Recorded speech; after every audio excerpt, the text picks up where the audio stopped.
যানজটের নগরী ঢাকার বাসিন্দাদের দৈনন্দিন যাতায়াতে স্বস্তি দিতে 2022-এর শেষে যাত্রা শুরু করে ঢাকা মেট্রো রেল, যার MRT-6 লাইনটি উত্তরা থেকে মতিঝিল দৈনিক 5 লাখের বেশি যাত্রী পরিবহন করছে।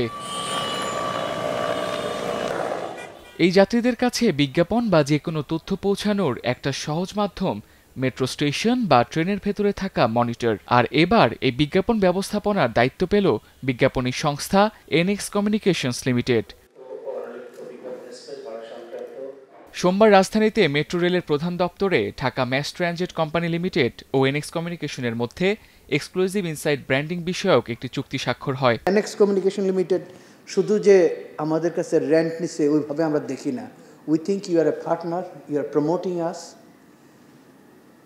We are trying to promote you, commercial component only, but আপনার প্রমোশনটা হবে সোশ্যালি, ইঞ্জিনিয়ারিং ওয়াইজ, তারপরে ট্রান্সপোর্ট সলিউশন হিসাবে।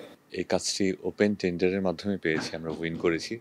এখানে যারা অ্যাডভার্টাইজাররা থাকবেন এবং যারা যাত্রীরা থাকবেন, উভয়েরই একটা খুব বড় রকমের একটা প্ল্যাটফর্ম তারা পাবেন। মেট্রো রেলের বিজ্ঞাপনকে যাত্রীদের কাছে আরও বেশি গ্রহণযোগ্যভাবে তুলে ধরা সম্ভব হবে বলেই প্রত্যাশা NX কমিউনিকেশনের। Tamjid Ahmed, star news, Dhaka.